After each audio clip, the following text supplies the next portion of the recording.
네, 반갑습니다. 우리 서로 인사 나누시죠. 반갑습니다. 기도하고 시작하겠습니다. 하나님 아버지, 은혜와 사랑을 감사합니다. 날마다 천국의 비밀을 깨닫게 하시고 생각나게 하심을 감사합니다. 아버지의 아들들이 여러 가지 시험을 만나거든 모든 것을 기쁘게 여기리라고 말씀하셨사오니 날마다 시험을 기쁨으로 바꿔주시는 아버지를 찬양합니다. 예수 그리스도 이름으로 기도합니다. 아멘. 오늘 하나님 말씀 로마서 7장 1절로 6절입니다.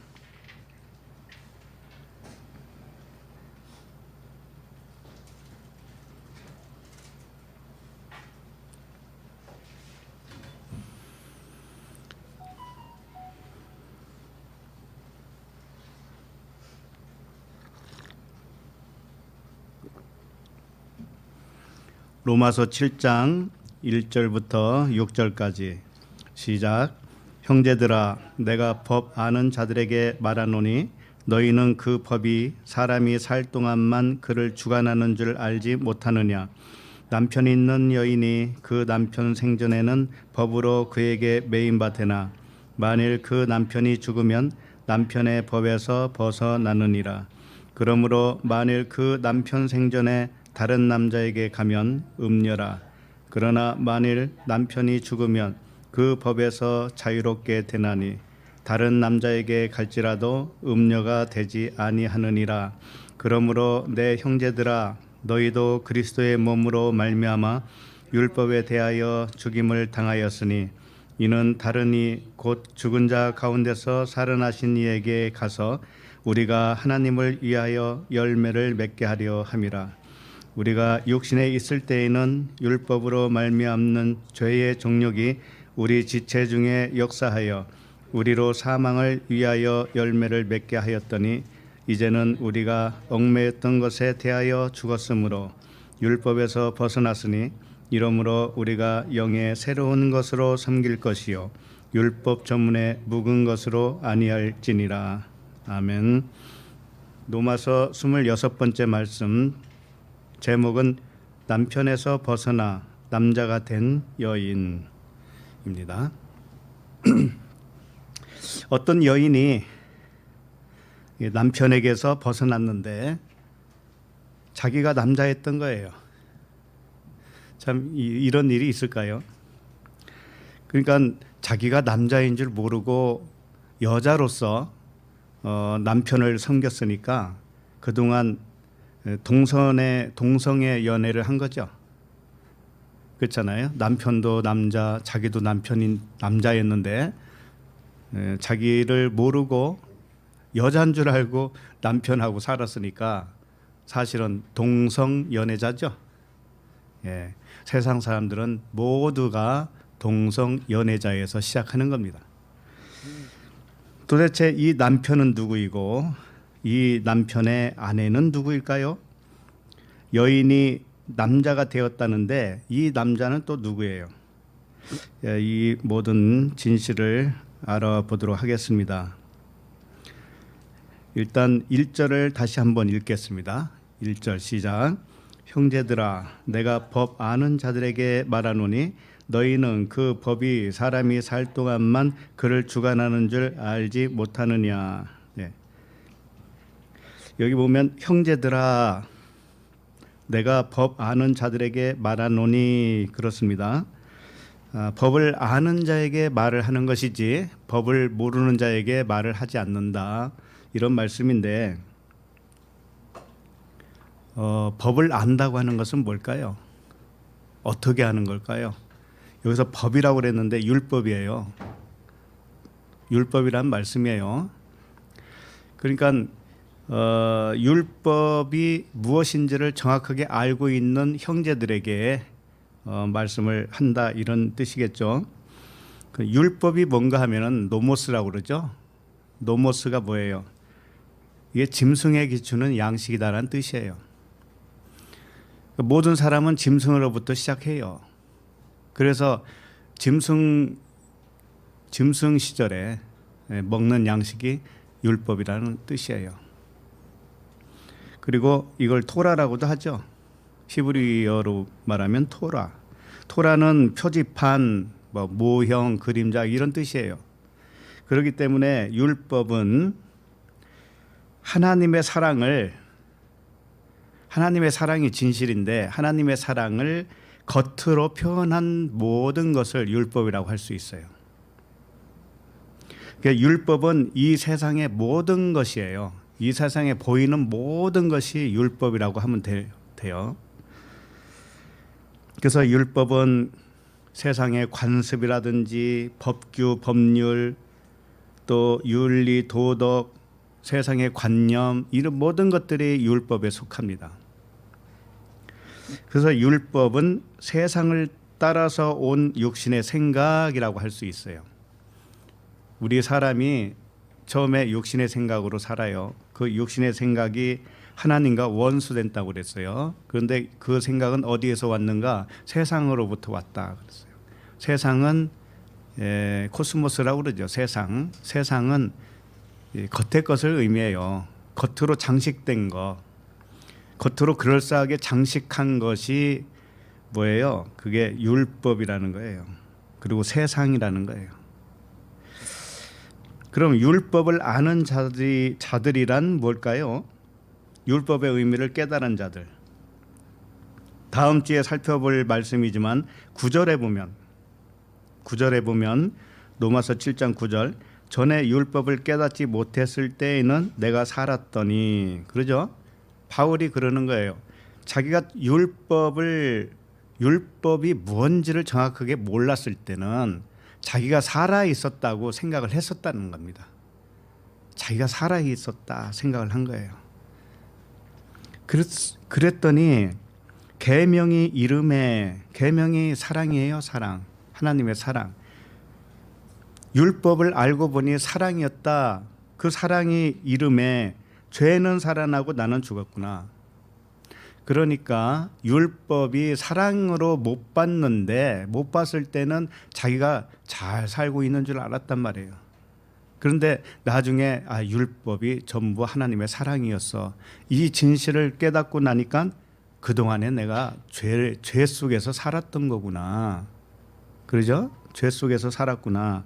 이것을 아는 순간 죄의 값은 사망이잖아요. 그러니까는 자기가 죽은 거예요. 죽은 걸 그대로 거기서 자기를 죽음에 내주고 그 다음에 영으로 살아난 것이죠. 그래서 바울이 지금 오늘 말씀에 형제들아라고 하는 것은 너희들이 율법이 왜 왔으며 율법이 사랑이라는 그 진실을 알고 있잖아. 너희들은 이미 알고 있지. 그러니까 내가 너희들을 형제라고 한 거야. 그래서 형제라고 할 수 있는 거예요. 우리는 아무나 형제라고 할 수는 있지만 진짜 의미로서는 이 율법의 의미를 사랑으로 깨닫고 있는 사람이 형제가 되는 것이죠. 자, 1절을 다시 한번 봅니다. 1절을 보시면 형제들아 내가 법 아는 자들에게 말하노니 너희는 그 법이 이게 율법이에요. 그 율법이 사람이 살 동안만 그를 주관하는 줄 알지 못하느냐 이렇게 돼 있죠. 여기 보면 사람이 살 동안만 그를 주관한다. 그럼 사람이 죽은 다음에는 율법이 주관하지 못한다는 말이죠. 자, 그런데 이게 약간 오역을 했어요.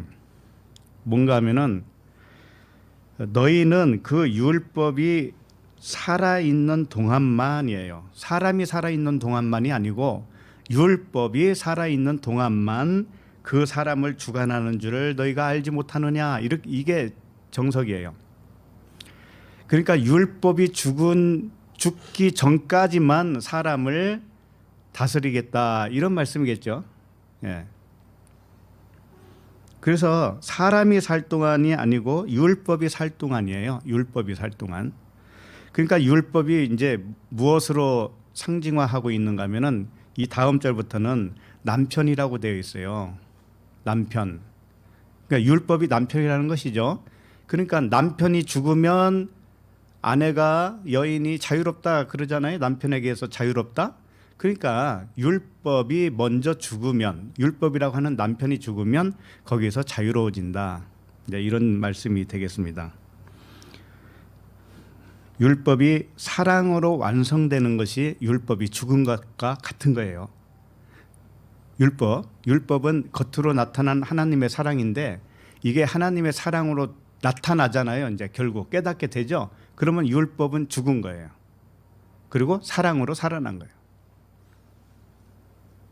그래서 율법은 첫 남편이라는 거예요.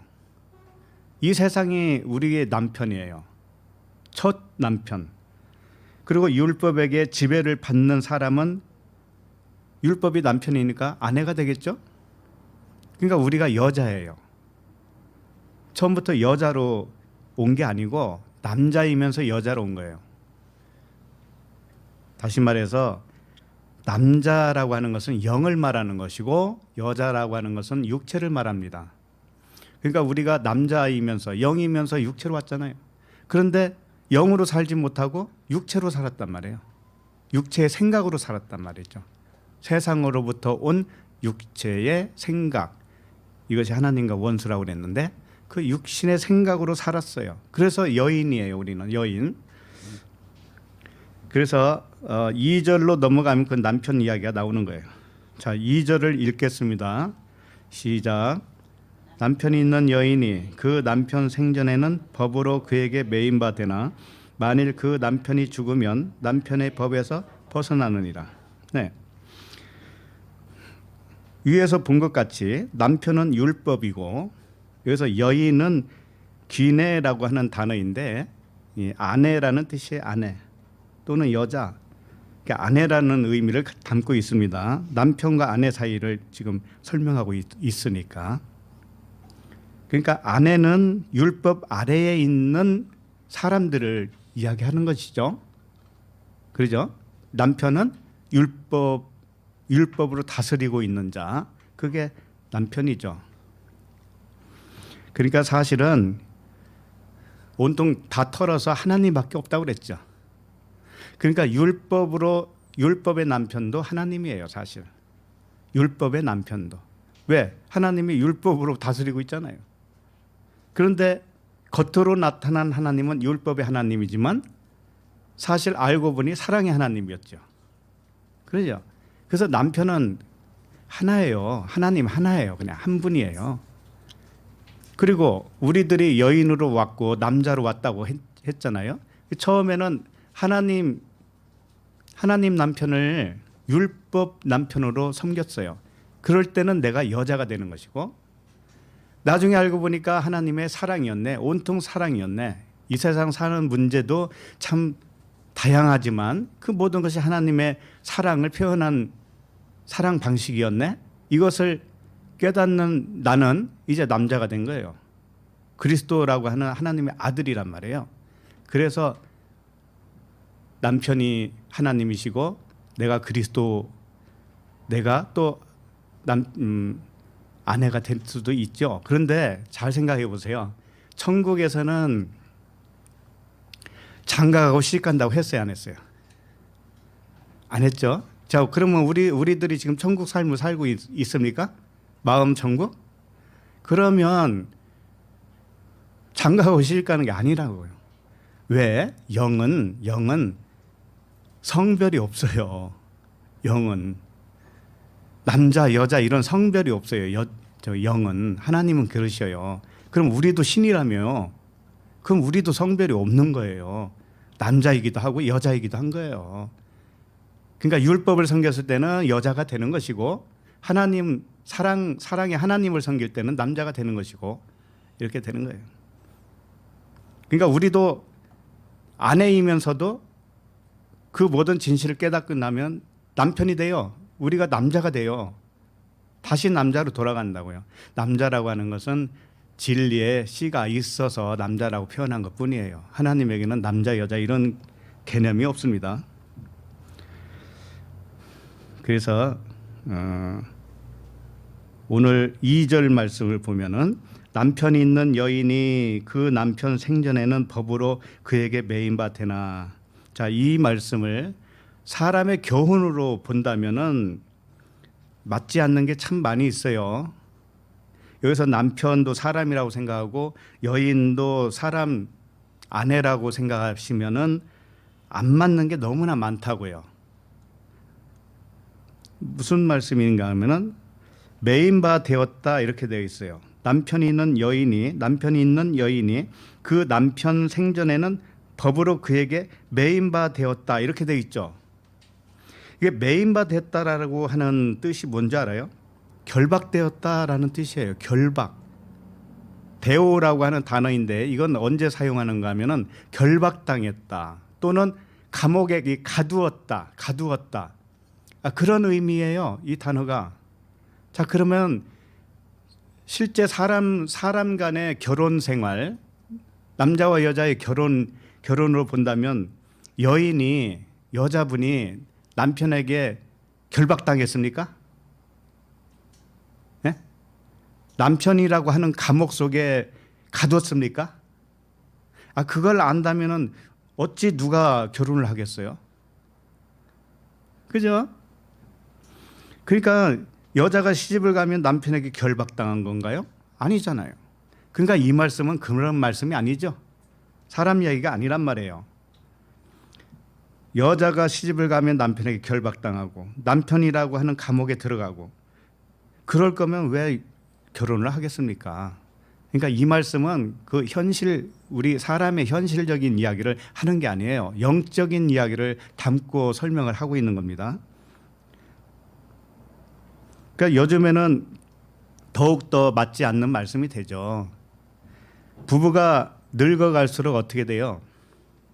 호르몬의 변화로 인해서 남자는 여성화되어 가고 여자는 남성화되어 가고 됩니다. 나이가 들면. 그러면 어떻게 해요? 같아지죠?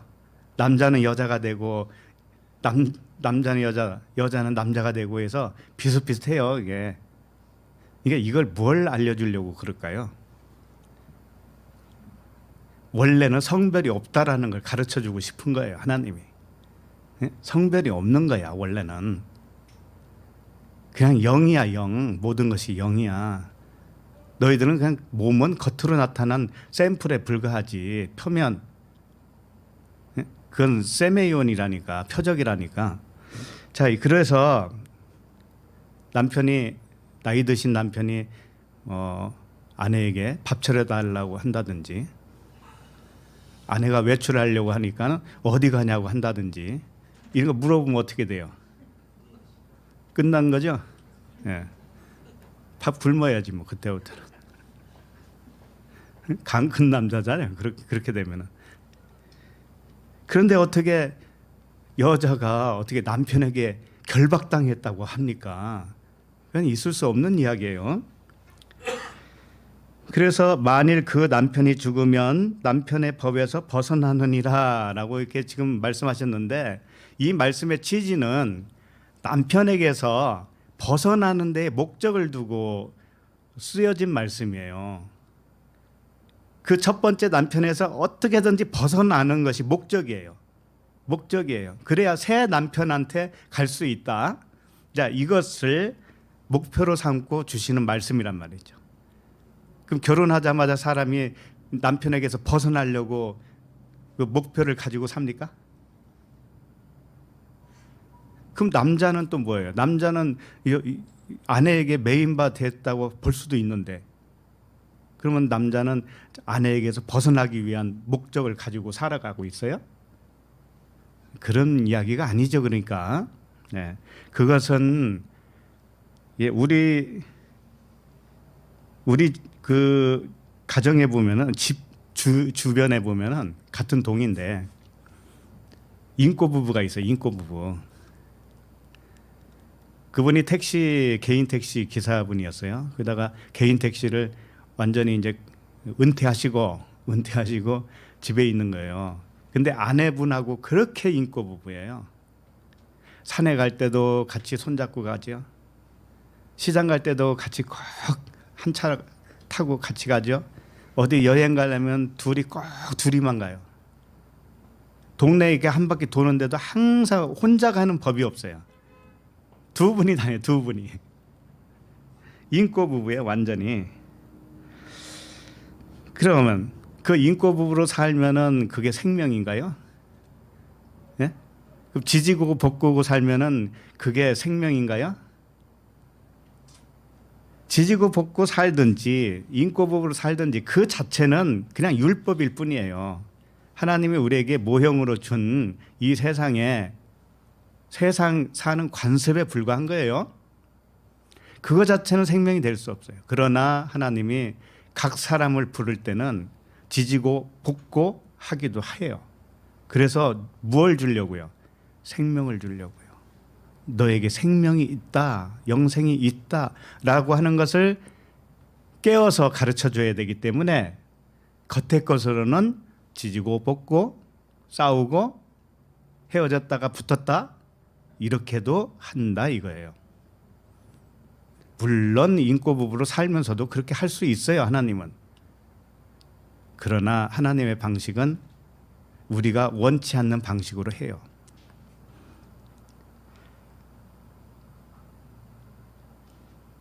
그래서 2절은 남편이 있는 여인이 그 남편 생전에는 법으로 그에게 매인 바 되나 만일 그 남편이 죽으면 남편의 법에서 벗어나느니라. 그러니까 이 남편은 율법의 남편이에요. 율법으로 다스리는 하나님을 말하는 거예요. 쉽게 말하면. 그러니까 그분이 왜 첫 번째 남편으로 우리에게 다가오는가 하면은 다른 거 없어요. 우리에게 영생이 있다라는 것을 깨닫게 하기 위한 도구로 사용하시는 거예요. 이 세상 모든 것은 그냥 도구예요. 도구. 아셨죠? 도구예요. 남편은 율법으로 다스리는 표면적인 하나님, 여인은 우리들이 여자였죠. 육신에 속하면 여자예요. 근데 본래 우리는 남자로 있었던 거예요. 영이기 때문에. 영인데 육체를 입고 오는 순간 여자가 되었던 거죠. 그러다가 율법이 사랑으로 변화되면 율법의 남편이 죽어요. 그게 예수님의 죽으심이잖아요. 우리에게 보여줬잖아요. 그렇게. 그리고 자기도 여자로서는 죽고 남자로 되어요. 그게 그리스도잖아요. 우리도 똑같아요.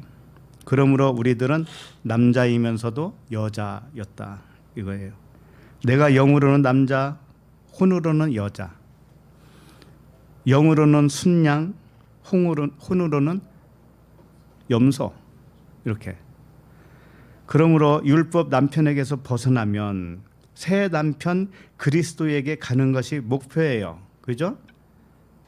그리스도가 남편인데 우리 각자가 그리스도이기도 하죠.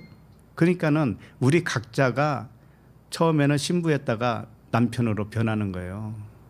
그리스도라고 하는 남편이 되어요. 우리 자신이. 그러면 나의 신부는 누군가 하면은 육신의 생각 또는 이 몸이 육체 몸이 신부가 되어요. 근데 항상 같이 있잖아요. 내 몸 자체에 남자로 있고 여자로도 있죠. 모양은 그렇게 되는 거예요. 여자 몸이라고 하는 그 자체가 여자이기 때문에 죄의 모양은 가지고 있잖아요. 우리가 항상 육체로. 그러나 죄의 모양은 있으나 죄는 없는 것이 되어요. 우리가. 그래서 아들들은 하늘에서 아버지와 함께 영화를 누렸었어요. 이 땅에 오기 전에. 우리가 육체를 입고 오기 전에 아버지와 영화를 같이 누렸어요. 영으로.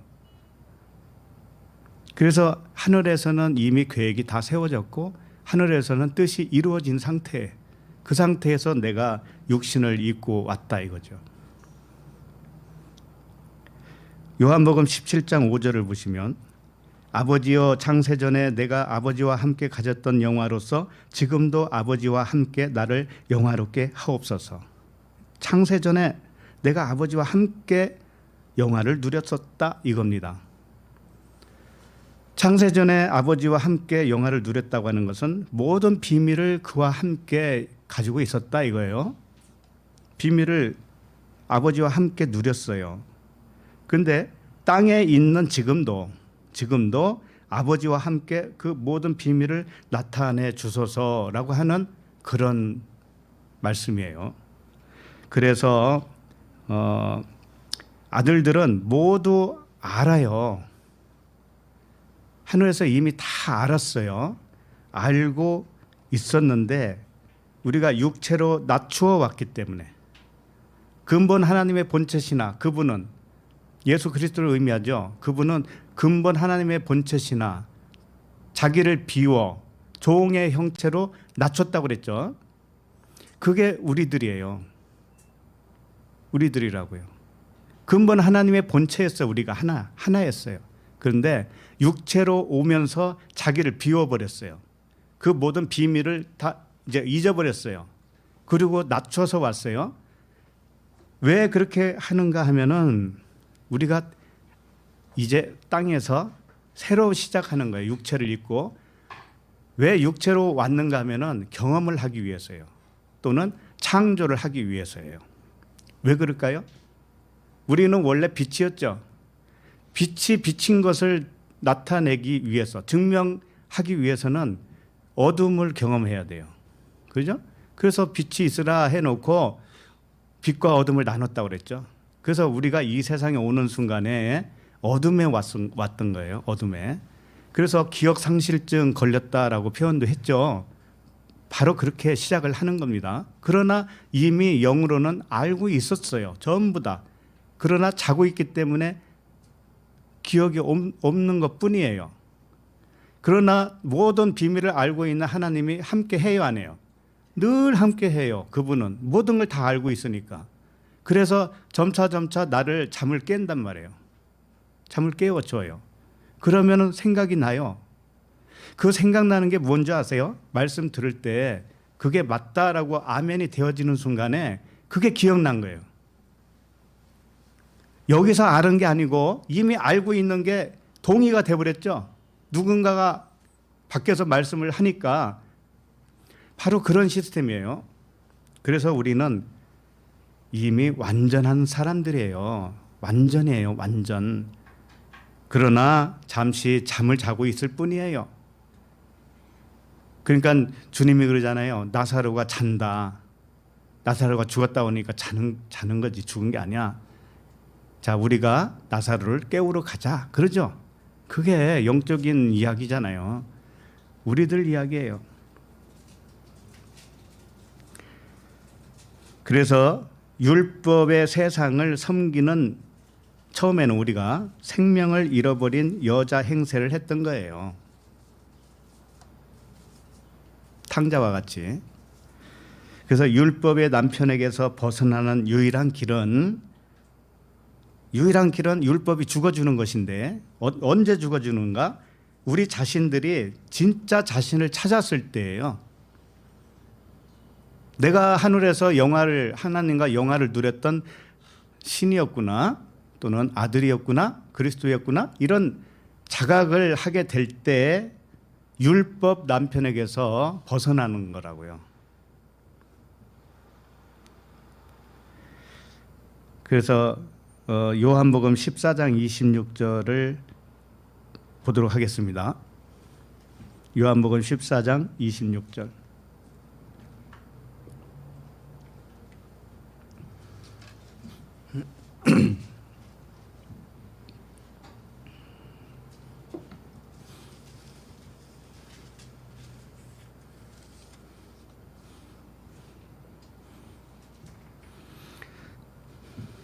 요한복음 14장 26절 시작.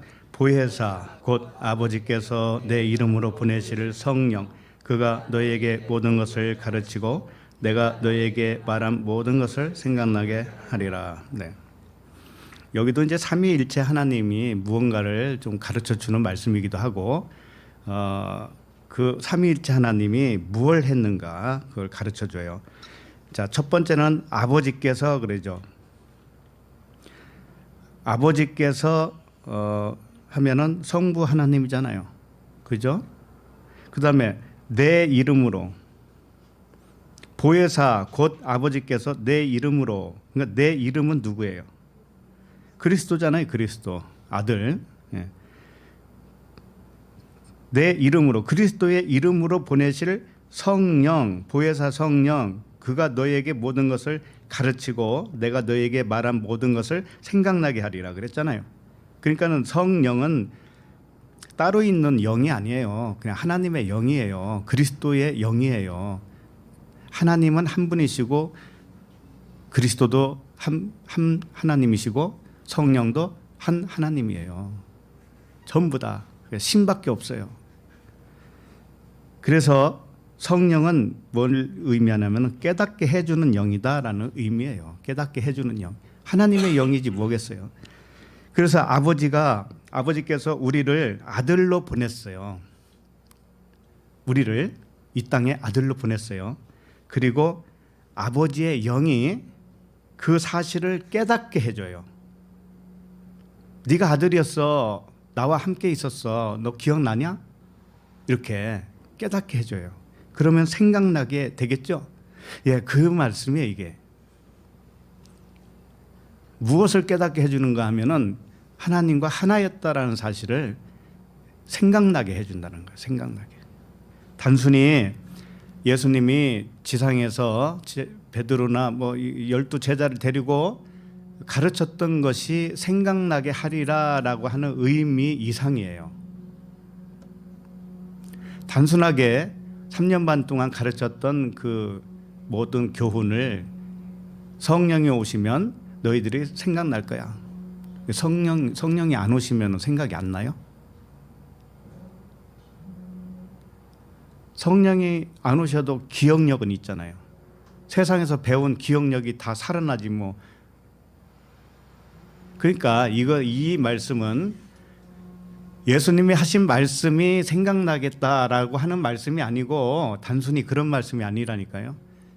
아니고 말씀을 예수님이 가르쳤어요. 그런데 그것이 그 전에 이미 알고 있었다라는 것을 생각나게 할 거야. 그런 뜻이에요. 그래서 우리들이 이미 알고 있어요. 이미 알고 있는 것을 생각이 나도록 이끄시는 중이시다. 이렇게 믿으시면 좋겠습니다. 베드로 후서 1장 12절도 한번 보세요.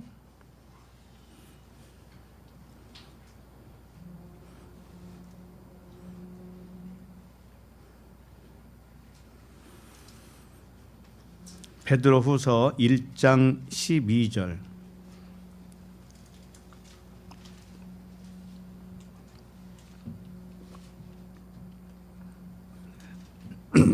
자, 시작. 그러므로 너희가 이것을 알고 이미 있는 진리에서 서 있으나 내가 항상 너희에게 생각나게 하려 하노라. 이제 베드로 사도도 지금 뭐라고 그래요? 성도들에게 너희가 이것을 알고 이미 있는 진리에 서 있으나, 그렇죠? 내가 항상 너희에게 생각나게 하려 하노라.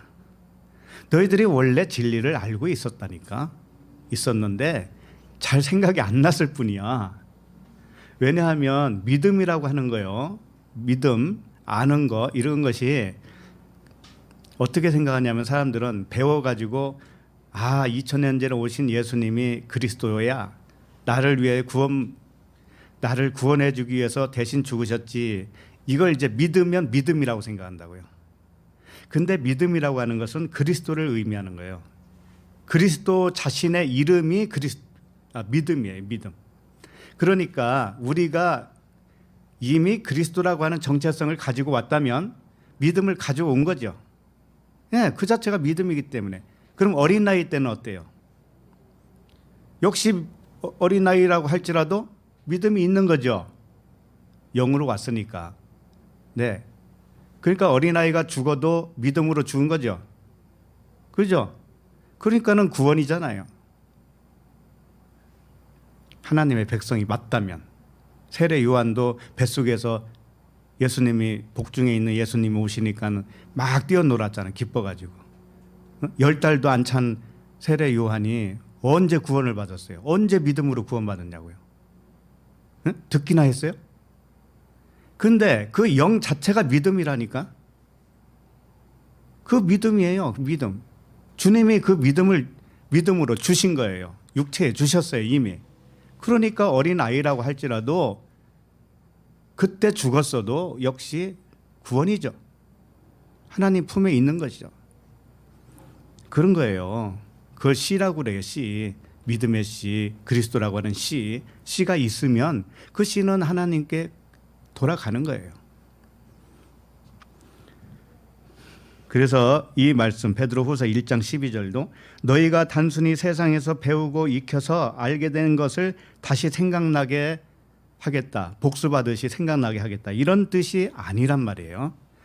너희가 이미 알고 있는 진리를 계속 생각나도록 베드로 사도가 그들을 깨우고 있다라는 그런 말씀이에요.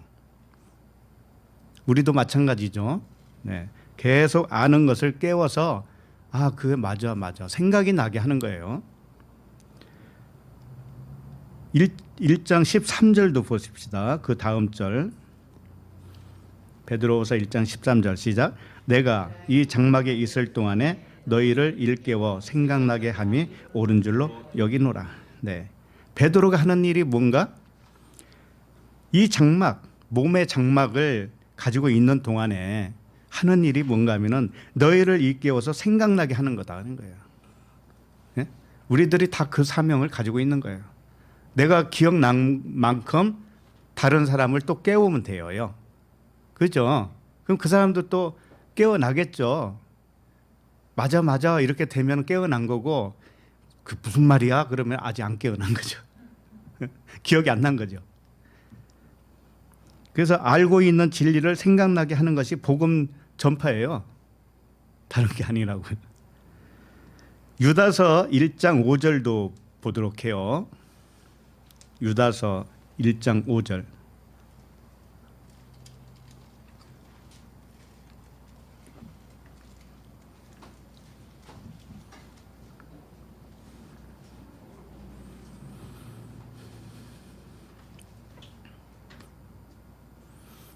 유다서는 잘 안 보는 데죠. 유다서도 읽어보면 엄청 깊어요. 말씀이. 자, 1장 5절 시작. 너희가 본래 모든 사실을 알고 있으나 내가 너희로 다시 생각나게 하고자 하노라. 주께서 백성을 애굽에서 구원하여 내시고 후에 믿지 아니하는 자들을 멸하셨으며. 자, 너희들이 알고 있는 모든 사실을, 이게 이제 이 문맥으로 보면은 애굽에서 이스라엘 백성을 구원한 그 일, 그것을 언급을 하고 있잖아요. 그렇기 때문에 너희들이 모든 사실을 알고 있다라고 하는 것이 출애굽의 사건을 의미하고 있는 것처럼 보여요. 자, 그런데 그렇지가 않아요. 6절을 보세요. 6절. 시작. 또 자기 지위를 지키지 아니하고 자기 저소를 떠난 천사들을 큰 날의 심판까지 영원한 결박으로 흑암에 가두셨으며. 자, 애굽 사건, 출애굽 사건을 말하는 듯하면서 여기서 갑자기 무슨 말이 나오는가 하면 자기 처소를 떠난 천사들을, 자기 처소를 떠난 천사들을 큰 날의 심판까지 영원한 결박으로 흑암에 가두었다. 이게 애굽 심판 보면은 흑암 심판이 있었잖아요. 그러니까 이것은 무엇을 말하는가 하면은 애굽 사람들, 바로와 애굽 사람들이 자기 처소를 떠난 천사들이었다라는 거예요. 그럼 이스라엘과 애굽을 하나로 보라고 그랬죠. 하나. 속사람과 겉사람. 그러니까 애굽 사람은 이스라엘 사람들이 처소를 떠난 사건을 상기시켜주는 쪽으로 비유로 설명하고 있어요. 그리고 이스라엘은 생각이 나는 쪽으로, 이제 생각이 나서 아들이 생각이 나서 출애굽하는 사건으로 나 한 사람 이야기예요. 그러니까 여기서 보면은 자기 처소를 떠난 천사가 누군지 알아요? 우리들의 겉사람이에요. 우리들이 여자로, 씨 없는 여자로서 율법 남편을 섬겼던 시절, 그때가 자기 처소를 떠난 천사라고요. 천사가 뭔지 알아요? 천사는 영이라고 그러는 거예요. 영을 천사라고 하는 거예요.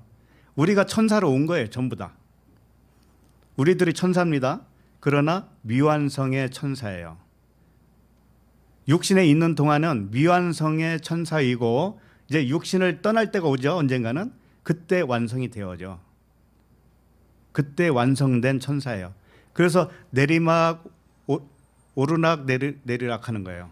사다리 타고 오르락 내리락 했죠. 오늘도 육신을 벗고 올라가는 영들이 있을까요, 없을까요? 엄청 많죠. 그게 다 천사들이 올라가고 있는 거예요. 자, 오늘날도 아기 몸으로 태어나는 영들이 있어요, 없어요? 엄청 많죠. 그건 내려온 천사예요.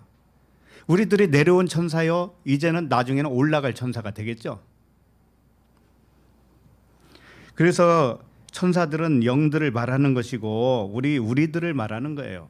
그래서 그리스도의 본분을 망각했다. 우리가 그리스도인데 그리스도의 본분을 잊었어요.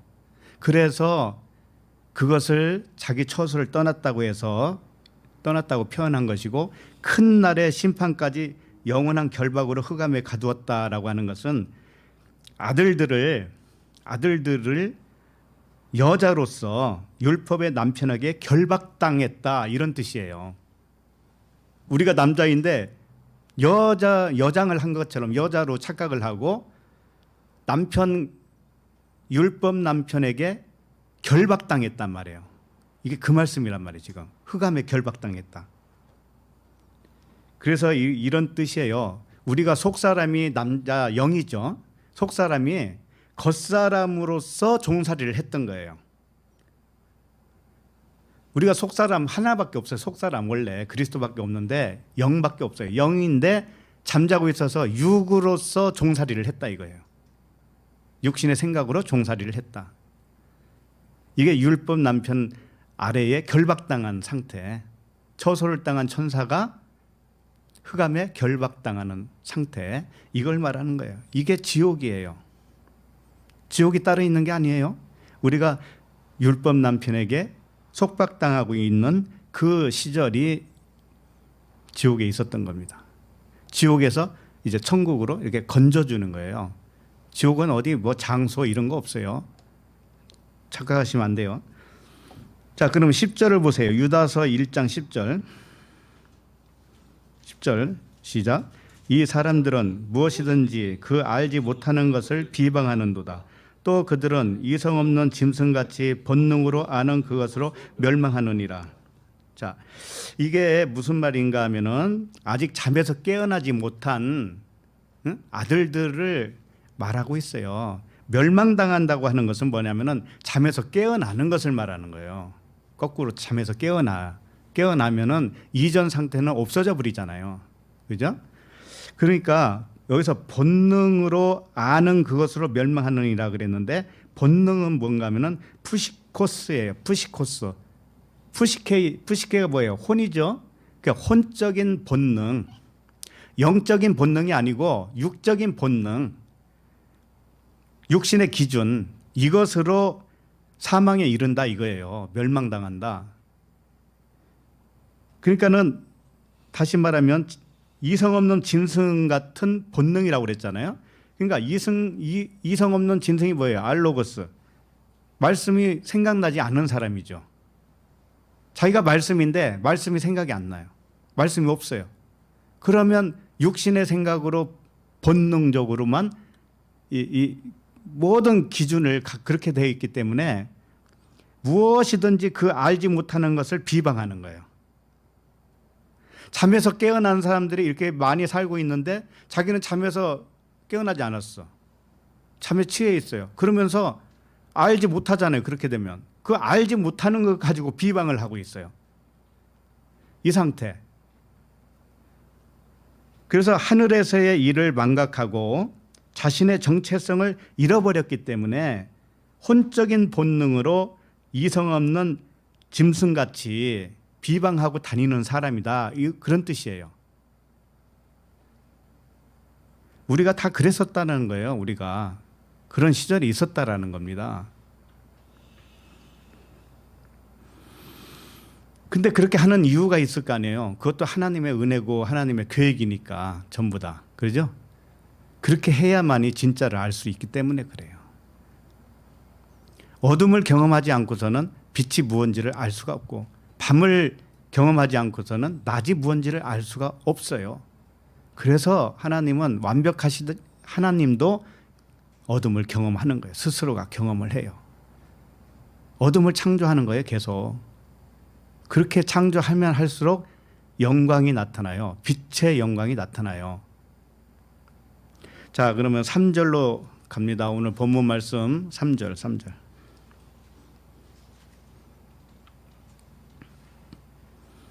자, 시작. 그러므로 만일 그 남편 생전에 다른 남자에게 가면 음녀라. 그러나 만일 남편이 죽으면 그 법에서 자유롭게 되나니 다른 남자에게 갈지라도 음녀가 되지 아니하느니라. 네, 그러므로 만일 그 남편 생전에 다른 남자에게 가면 음녀라 이렇게 돼 있어요. 자, 그 남편은 율법의 하나님이라고 그랬어요. 그렇죠? 율법의 하나님이 남편이에요. 자, 다른 남자는 또 누굴까요? 다른 남자는 그리스도이기도 하고 그리스도와 하나님은 하나니까 이건 시집가고 장가가는 이야기가 아니란 말이에요. 사실은. 그러니까 그리스도 또는 하나님이라고 해도 돼요. 사랑의 하나님. 예, 다 남편이에요. 근데 율법 남편이 죽기 전에 그러죠? 율법 남편이 죽기 전에 다른 남자한테 가면은 음녀라고 그랬습니다. 자, 그럼 이게 무슨 뜻이냐면은 양쪽을 다 섬길 수가 없다라는 뜻이에요. 이것이 율법 아래에 있기도 하고 그리스도 안에 있기도 하고 이렇게 될 수가 없다라는 것을 말하고 있어요. 지금. 그러니까 율법 남편이 죽지 않았는데 쉽게 말하면 이 세상을 보는 내가 사랑으로 볼 줄 모르고 있는데 그리스도 남편에게 갈 수 있겠느냐 그런 말씀이에요. 그렇게 될 수가 없다라는 거예요. 그래서 율법의 남편을 완전히 죽을 때 율법의 남편이 완전히 죽을 때 그리스도에게 가게 된다는 말씀이라고요. 네? 그래서 그러나 만일 남편이 죽으면 이어서 봐요. 그러나 만일 남편이 죽으면 그 법에서 자유롭게 되나니 다른 남자에게 갈지라도 음녀가 되지 아니하느니라. 여기서 마치 다른 남자에게 갈지라도라고 하니까는 다른 남자에게 갈 수도 있고 안 갈 수도 있고 이런 뉘앙스가 되죠. 그게 아니에요. 다른 남자에게 간다라는 거예요. 정확하게 간다라는 거예요. 그래서 음녀가 안 된다 이거죠. 그래서 율법의 남편 누구예요? 표면적인 하나님이에요. 하나님이 죽으면 육체로서 죽으면 겉의 것으로 죽어주면 속의 것으로 살아나겠죠. 그러니까 보이는 것이 전부 다 능력과 신성으로 보이는 거예요. 만물을 볼 때도 하나님의 능력과 신성으로만 보는 거죠. 그렇게 나타났습니다. 자, 그렇게 되면은 처음 남편이 죽은 거죠. 그래서 그 법에서 자유하죠. 율법이라고 하는 법에서 자유한단 말이죠.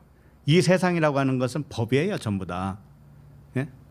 법이기 때문에 그걸 율법이라고 그래요. 그 율법에서 자유하다 이거예요. 이제 이 세상을 바라보는 눈이 우리가 다 바뀌었다라는 거예요, 이제. 자, 그러면 율법 남편이 죽었다고 하는 것은 누가 죽은 것도 돼요? 내가 죽은 것도 되죠.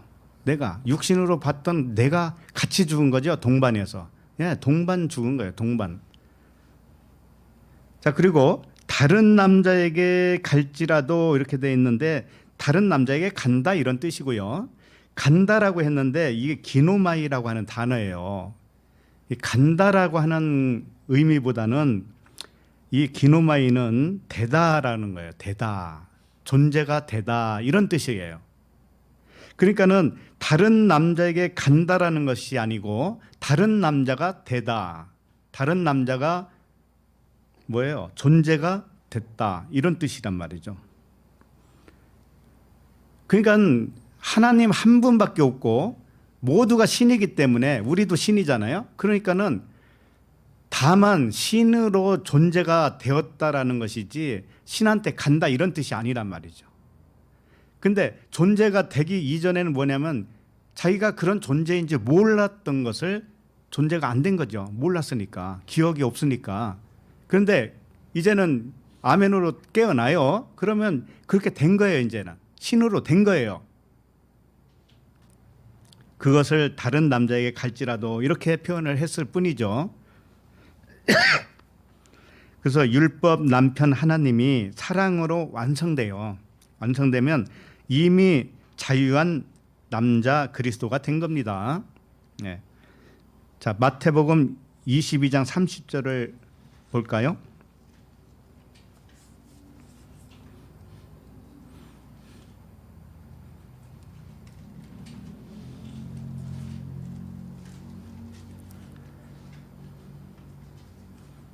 마태복음 22장 30절.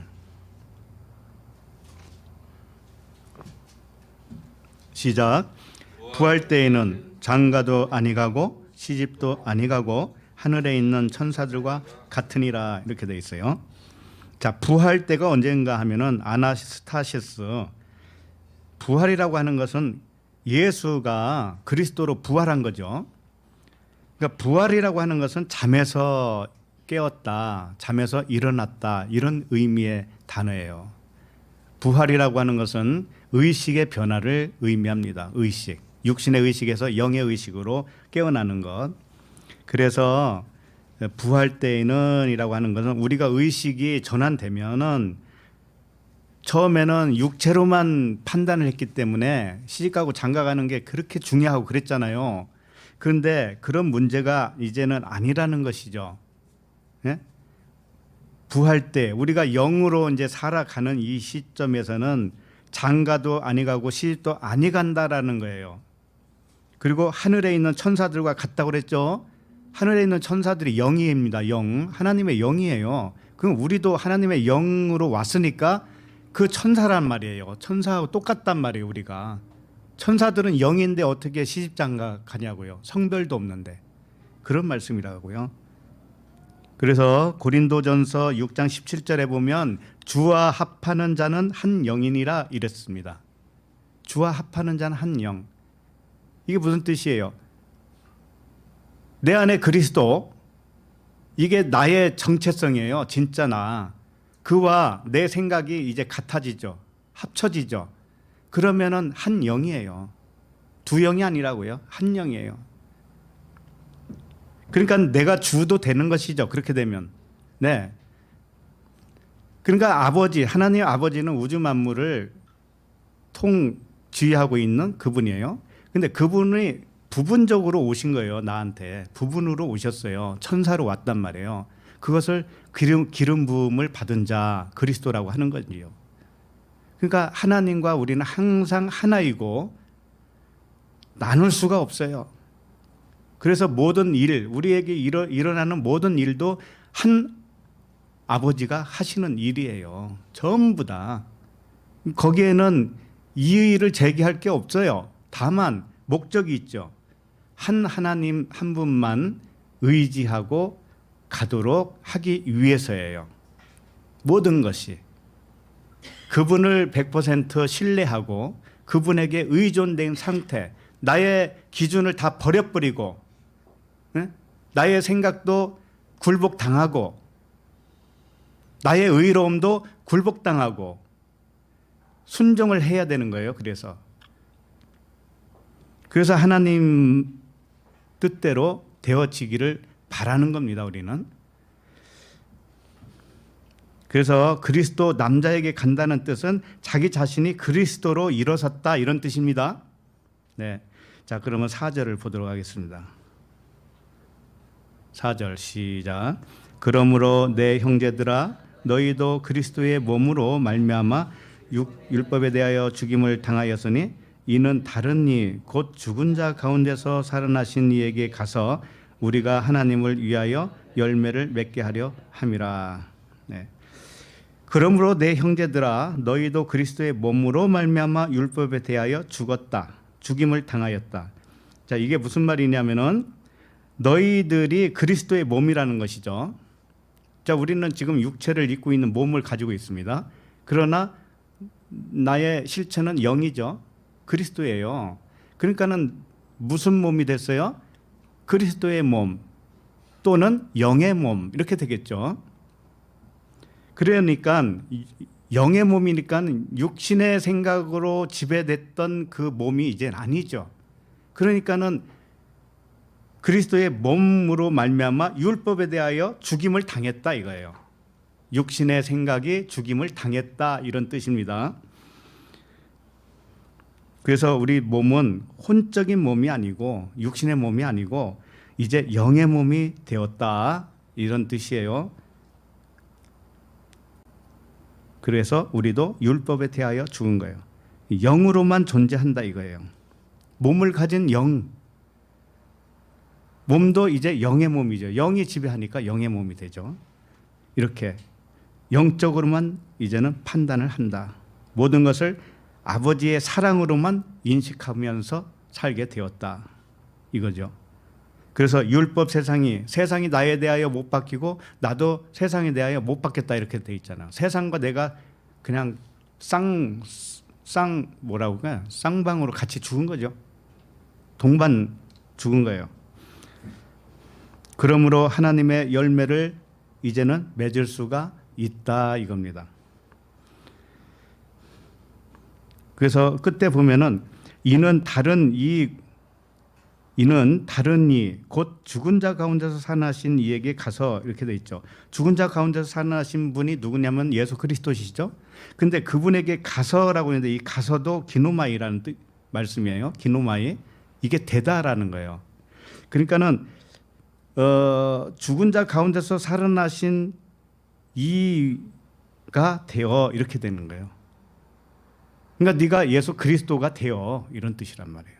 되어 어떻게 하라고요? 하나님께 열매를 맺을 수 있다. 우리가 하나님을 위하여 열매를 맺게 하려 함이라. 하나님의 열매는 뭔가 하면은 영생밖에 없습니다. 우리가 영생이란 말이에요. 영생은 영원한 생명이란 뜻이잖아요. 영원한 생명.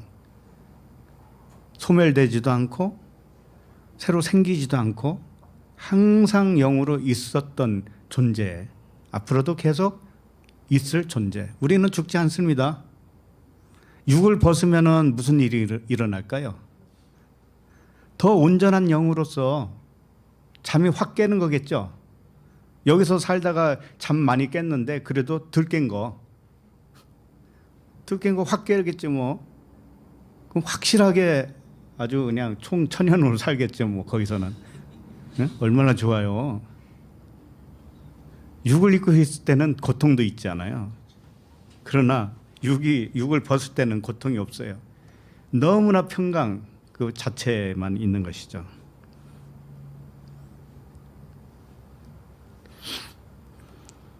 그런데 그러면 빨리 가는 게 좋겠네요. 또 이렇게 생각하죠. 그런데요, 영의 몸이라고 하는 것은 영이 다스린다고 그랬죠. 육을 다스린다고 그랬죠. 우리가 온전하게 영으로 산다면은, 그리스도의 인식으로 산다면은 몸의 질병도요 엄습을 못해요. 사실은 엄습할 수가 없게 되어 있어요. 질병도 오다가 도망가요. 그렇다고 해서 하나님의 방식은 육의 몸을 약하게 해서 하나님께 더 가까이 오도록 하는 용도로서 사용을 할 수 있기 때문에 똑같이 적용을 하면 안 돼요. 그러나 그 안에 계신 하나님 아버지와 내가 하나라고 하는 인식 속에서 잠잠하라라고 하는 명령을 내리잖아요. 그러면 그때부터는 다르단 말이에요. 그때부터는. 그래서 주님은 많은 사람들을 고쳤어요. 어떻게 해서 예수님은 고칠 수 있었을 것 같아요? 그분이야 뭐 하나님의 아들이니까 그렇죠. 그러면 당신은 뭐예요? 꽂아 놓은 보리자루예요? 다리 밑에서 주워왔나요? 하나야 우리도 똑같아요. 다만 인식이 그분의 수준에 못 미쳐서 그러는 것뿐이에요. 그러니 그분은 육체도 고치고 영도 고치죠. 영혼도 고치고 동시에 다 고치잖아요. 근데 왜 그런 줄 알아요? 그분은 온전한 영의 인식으로만 사는 분이에요. 예수 그리스도는. 그리고 아버지와 하나예요. 하나라고 하는 인식이 그대로 있어요. 아버지와 하나라고 하는 인식 속에는 모든 부조화가 있을 수가 없어요. 무질서가 질서가 되고 부조화가 조화가 돼요. 그 영 안에는, 온전한 영 안에서는. 그래서 사람들이 진리를 잘 몰라도 그 뭐라고 할까요? 이 몸을 고치는 은사주의자 뭐 그런 사람도 있죠. 그런 것들을 통해서 부분적으로 가르쳐줘요. 하나님이. 이렇게 해도 된다라는 거예요. 이렇게 해도 할 수 있다라는 거예요. 그러나 항상 그렇지는 않아요. 샘플이기 때문에. 어떤 분이 그래요. 여자 목사님이었는데 축기를 많이 했다고 그래요. 목회하시면서 축기. 예. 그래서 귀신 들리는 사람 오면은 귀신을 내쫓았대요. 그랬더니 또 나간 것 같으니까 멀쩡하겠죠. 그랬다는 거예요. 그랬더니 집에 오니까 자기 아들한테 귀신이 왔더래. 그래가지고 이것이 너무 여러 번 반복되니까 무서워가지고 아들이 잘못되는 것이 무섭잖아요. 그래서 그걸 그만뒀다고 그러더라고요. 목회를 그만뒀대요. 무서워서. 자, 귀신이 뭘까요? 귀신은 사람의 생각이에요. 생각이 창조한다고 그랬죠. 창조하기 때문에 실제로 귀신이 내 몸을 만지는 것처럼 느끼기도 하고 눈에 싹 지나가는 그 눈에 보이도록 나타나기도 해요. 영은 눈에 안 보입니다. 그렇기 때문에 생각을 가지고 있기 때문에 그 생각대로 하나님이 환상으로 그걸 보여주는 것뿐이에요. 그랬더니 거기에 속아가지고 축기하니까 귀신이 다 도망가니까 실제 귀신이 있는 줄로 생각을 하죠. 마귀가 실제 있는 걸로 생각한다고요.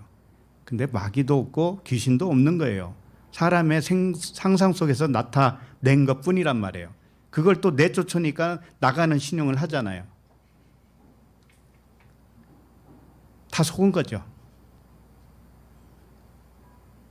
그렇지만 그런 그 가짜 고치고 가짜 축기하고 이런 거 말고 정말로 내 아버지와 하나라고 하는 인식 속에서 살면은요, 사랑이잖아요. 아버지는 사랑. 그러면 우리가 다 하나라고 하는 인식이 있어요. 하나. 저 사람도 나와 하나요? 저 사람도 나와 하나요? 다 하나. 그러면 저 사람이 아프면은 안타까운 마음이 들어야 안 들어요? 들죠, 당연히. 그래서 고쳐주는 거예요. 예수님은 그랬던 거예요. 예수님은 하나의 인식이 있었기 때문에 병자가 오면 그냥 고칠 수가 있는 거예요. 능력이 나가는 거예요. 자기와 하나니까. 나는 건강한데 저 사람이 건강하지 않잖아요. 그러면 내 손가락이 하나가 이상이 생긴 것과도 같은 거예요. 그런데 내 손가락이 이상이 생겼는데 가만히 있을 사람이 어디 있어요? 고치려고 여기에다가 온 정성을 다 들이겠죠? 바로 그런 마음 때문에 치료가 일어난 거죠. 그런 마음 때문에.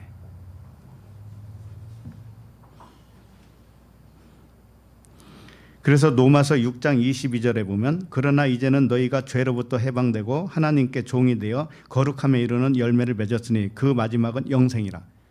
열매가 하나님께 대하여 열매를 맺는 게 뭔가 하면은 하나로 말하면 그게 영생의 열매예요. 영생밖에 없어요.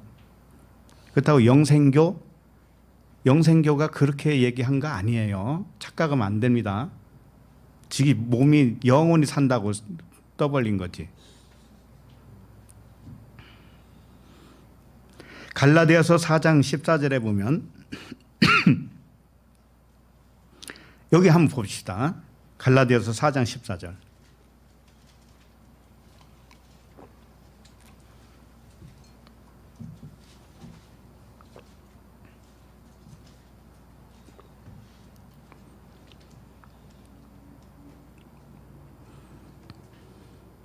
자, 시작. 너희를 시험하는 것이 내 육체에 있으되 이것을 너희가 업신여기지도 아니하며 버리지도 아니하고 오직 나를 하나님의 천사와 같이 또는 그리스도 예수와 같이 영접하였도다. 충격적인 말씀이 아닐 수가 없는 거죠. 복음을 들은 갈라디아 성도들이 바울을 어떻게 영접했냐면은 육체를 보면 시험을 당해요. 바울이 육체를 가지고 있으니까 몸을.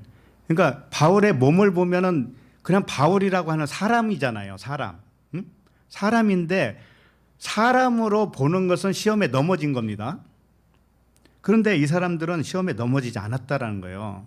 그래서 어떻게 했는가 하면은 바울을 사람으로 안 보고 하나님의 천사와 같이 봤다라는 거예요. 천사가 영이라고 그랬죠? 영으로 봤다라는 거예요. 그리고 그리스도 예수와 같이 봤다고 그랬죠. 그리스도 예수와 같이 영접했다라는 거예요. 이게 보통 말이냐고요. 바울을 갖다가 그리스도 예수와 동일시했단 말이에요. 동일시. 이게 맞는 거예요. 이게. 그러니까 우리들은 바울처럼 예수님과 바울이나 우리나 다를 것이 하나도 없는 거예요. 다만 덜 깨었느냐 일찍 깨었느냐 이 차이밖에 없어요. 아셨죠? 그래서 바울이 하나님의 천사라는 거예요. 그리고 그리스도 예수, 그러니까 그리스도 바울이죠. 그렇게 되면 그리스도 바울 이렇게 영접을 했다라는 겁니다. 그들뿐만이 아니죠. 하나님의 아들들은 모두 이와 같은 존재이다 이겁니다. 자, 그러면 본문으로 다시 와서 5절을 봅니다. 5절. 5절 시작. 우리가 육신에 있을 때에는 율법으로 말미암는 죄의 정욕이 우리 지체 중에 역사하여 우리로 사망을 위하여 열매를 맺게 하였더니. 네. 우리가 육신에 있을 때에는 분명히 그러죠. 이게 여자로 있을 때에는 그런 의미예요. 율법 남편 밑에 매여 있는 여인, 아내와 같은 그런 상태로 있을 때에는 이런 뜻이죠. 그러니까 영에 있지 않고 육신에 있을 때에는 자신이 하나님의 영으로 왔다는 사실을 잊고 살 때는 이렇게 되죠. 그 다음에 율법으로 말미암는 죄의 정욕이 우리 지체 중에 역사하여, 이게 무슨 뜻이냐면은 이 죄의 정욕이라고 그랬죠. 정욕이 뭔가 하면은 파데마예요. 파데마라고 하는 단어는 고통, 괴로움, 고난 또는 고생 이런 단어예요. 그러니까 죄의 정욕이라고 하는 것은 죄의 고통, 괴로움, 죄의 고난, 죄의 고생 이런 뜻이죠. 자, 그러면 죄가 뭐예요? 죄에 대하여라 하면 저들이 나를 믿지 아니함이죠. 그러니까 그리스도를 믿지 않는 거죠. 자신을 그리스도로 믿지 못하는 거죠. 그리고 살았던 모든 것, 이게 죄죠. 그것은 무엇을 갖다 준다고요? 고통, 고난, 고생을 갖다 준다 이런 뜻이에요. 그래서 율법으로 육체를 따라 비판하는 거 있죠. 너희들은 육체를 따라 비판하나 나는 아무도 비판하지 않는다. 비판, 판단 이 같은 단어예요. 너희들은 육체를 따라 판단하고 비판하잖아. 나는 육체를 따라서는 아무것도 판단도 안 하고 아무것도 비판하지도 않아. 왜? 육체는 도구일 뿐이기 때문에. 진짜는 영이잖아. 이거. 그래서 죄의 종욕 이것들은 율법으로 말미암는 죄의 종욕이 우리 지체 중에 역사했다 이렇게 돼 있죠. 그래서 역사를 한 것이 뭔가 하면은 율법으로 살아봤더니 이것이 고통이었어요. 고통의 역사를 하는 이유가 사망으로 인도하기 위해서예요. 고통으로 역사하는 거예요. 고통으로. 그러니까 우리에게 오는 어떤 고통이든지 간에, 무엇은 어떤 고통이든지 간에 우리에게 고통이 있다면 몸의 고통이든 마음의 고통이든 할 거 없어요. 전부 그것은 도구란 말이에요. 도구. 무엇을 위한 도구? 내 안에 아버지를 만나게 하기 위한 도구이며 자기 자신이 아버지와 하나인 아들 그리스도라고 하는 것을 자각을 할 수 있도록 하기 위한 도구였단 말이에요. 그건 있어요. 그래서 죄가 그 몸의 어떤 질병도 완전히 치료되는 사람도 있고 치료되지 않고 남겨놓는 사람도 있어요. 왜? 계속 아버지와 안에서 교제하게 하기 위해서 도구로 사용하는 거예요. 그래서 인류적으로 그 사람들을 평가하면 안 돼요. 저 사람은 교회 잘 다니더니 병을 고쳤대. 또 저 사람은 못 고쳤대. 그렇게는 분별하지 말라고요. 그 모든 것은 사용하는 도구이니까. 그러나 우리가 무엇이든지 너희가 내 안에 내가 너희 안에 있으면 무엇이든지 구하라 그리하면 이루리라고 하신 말씀도 있어요. 그렇기 때문에 구하는 거예요. 어디가 고장나면 구하세요. 뭔가 잘 안 되면 구하시라고요. 그러나 내면에 들어가서 구하세요. 내면에 들어가서 아버지와 독대를 하셔요. 그래서 율법 아래에서 행한 모든 것들은 육으로 판단하고 했던 모든 것들은 그것 자체가 죽었구나, 죽은 것이었구나, 이미 죽은 거였네, 저건 생명이 아니네, 이것을 깨닫게 하는 거예요. 그게 육체가 맺는 열매입니다. 영으로 판단하지 않고 육으로 판단하여 사는 것은 그 자체가 죽은 것이다 라고 하는 사실을 깨닫기 위해서, 그러므로 우리에게 일어나는 모든 삶은 좋은 거예요. 다 선한 거예요. 옳고 그름이 없어요. 도구이기 때문에. 좋고 나쁜 것이 없어요. 하나님의 전부 하나님의 사랑이에요. 그렇게 날마다 우리는 봐지어야 돼요. 그죠?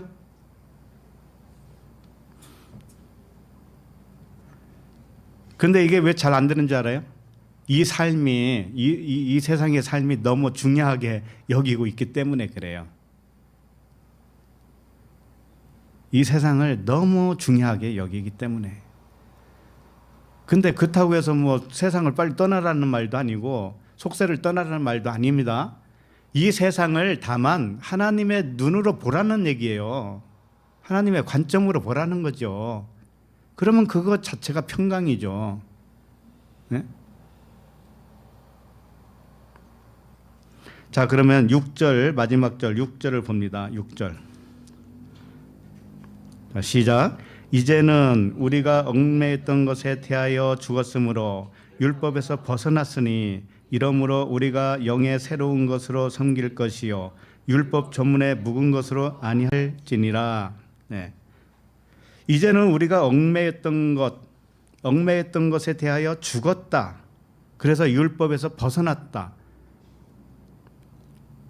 우리가 다 그렇죠? 이제는 하늘의 모든 이제 실상을 깨달았습니다. 진리를 깨달았어요. 알고 보니까 인생의 희로애락이 우리 자신이 영생하는 하나님의 아들로 왔다는 사실을 알게 하기 위해서 있었구나라는 것을 알 거예요. 그리고 그것 자체를 경험하고 우리가 생각으로 창조하고 하는 모든 것들을 통해서 나도 주구나, 나도 주인이네, 창조를 하니까 무엇을 창조하든지 간에 생각으로 되어지니까. 오늘날 우리가 이 각자의 환경이 있었죠. 이게 자기가 생각하는 것인 줄 모르세요? 그게 좋고 나쁘고 크고 작고 이런 문제가 아니에요. 어쨌든 그 원리에 따라서 왔다라는 거예요. 그 원리에 따라서. 그러면 앞으로도 내 생각을 바꿔보세요. 좋은 생각으로, 좀 다른 생각으로. 이게 뭔가 하면은 영의 새로운 것이에요. 지금까지 세상과 육신에 속한 것들을 생각으로 창조하여 왔어요. 우리가 하나님과 하나기 때문에 그래요.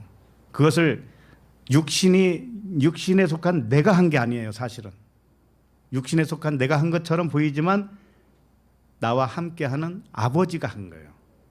아버지가. 왜? 그걸 경험하게 하기 위해서. 경험하고, 어둠을 경험해봐. 너도 어둠을 경험하고 빛이 무언지를 그때 가서 영광스럽게 알 수 있지 않니? 이거죠. 빛이 얼마나 좋은지 어둠을 경험해서 증명이 되는 거예요. 하늘의 평강이 얼마나 좋은지를 이 고난과 고통을 경험하면서 증명이 되어지는 거죠. 항상 상대성이에요. 그래서 반대편이 없으면은 이쪽이 뭔지를 몰라요. 예. 이러므로 우리가 영의 새로운 것으로 섬길 것이요, 이렇게 돼 있죠. 이제는 우리는 이제 영의 새로운 것으로 섬기게 되었다 이거죠. 영의 새로운 것이 뭐냐? 새롭다. 카이노테스라고 돼 있어요. 영은 푸뉴마죠. 카이노테스 푸뉴마. 영에 속한 새로운 것. 이게 영과 진리죠. 영과 진리에 속한 것이죠. 이제는 이것이 뭔지는 생각의 의식 차이가 있다라는 거예요. 이제 의식 차이가 우리에게 확 일어났단 말이에요. 이게 영의 새로운 거예요. 의식이 변하지 않았을 때는 무엇이었는가 하면은 율법의 조문이었다라는 거죠. 율법의 조문. 율법 조문은 성경의 모든 표면적인 글이기도 하죠. 글자대로 하는 것이 그 율법 조문대로 하는 거잖아요. 그런데 율법 조문 이 성경은 세상을 그대로 거기다 옮겨 놓은 거죠. 세상을 그대로 옮겨 놨는데 그 속에 하나님의 사랑을 담아서 옮겨 놓은 거예요. 그렇기 때문에 겉으로만 보면 율법이요, 율법의 조문이고 그 안에 있는 것을 보면 하나님의 사랑을 보는 것이죠. 그래서 하나님은 겉의 것으로 보여주면서 우리에게는, 아들에게는 계시의 영을 줘요. 계시의 영으로 깨닫게 해줘요. 그 말씀이 이런 것이야 라는 것을 깨닫게 해주고, 굳이 성경뿐만이 아니고 이 세상 모든 것이 그렇단 말이에요. 그런 의미를 가지고 있다 이거죠. 그래서 이제는 세상을 겉의 법으로 섬기지 않고 영의 새로운 것, 새로운 의식으로 섬긴다, 그런 뜻이죠. 네. 그러니까 우리 모두 그 율법의 남편에게서 이제 벗어났죠. 벗어났잖아요. 네. 육체를 따라 비판하지 않잖아요. 이제는 우리가 영적으로만 분별하죠. 네. 영의 새로운 차원과 그 영의 새로운 의식, 그것은 사랑이에요. 사랑. 이 사랑으로만 분별하면서 사는 것입니다. 모두 이렇게 되시길 바랍니다. 네, 기도하겠습니다. 하나님 아버지, 감사와 찬양을 드립니다. 우리가 이미 아는 것을 생각나도록 이끄시는 아버지께 감사를 드립니다. 이미 아는 것을 망각하여 다른 남편을 섬기게 하시다가 율법의 남편을 죽여서 자유하게 하시고, 우리 자신이 그리스도와 한 영이 되어 남자인 여자로 살게 하시니 감사합니다. 우리가 몸을 가지고 있으나 이제는 그리스도의 몸이오니 영의 새로운 의식, 새로운 사랑으로 섬길 수 있게 하여 주시옵소서. 예수 그리스도 이름으로 기도합니다. 아멘.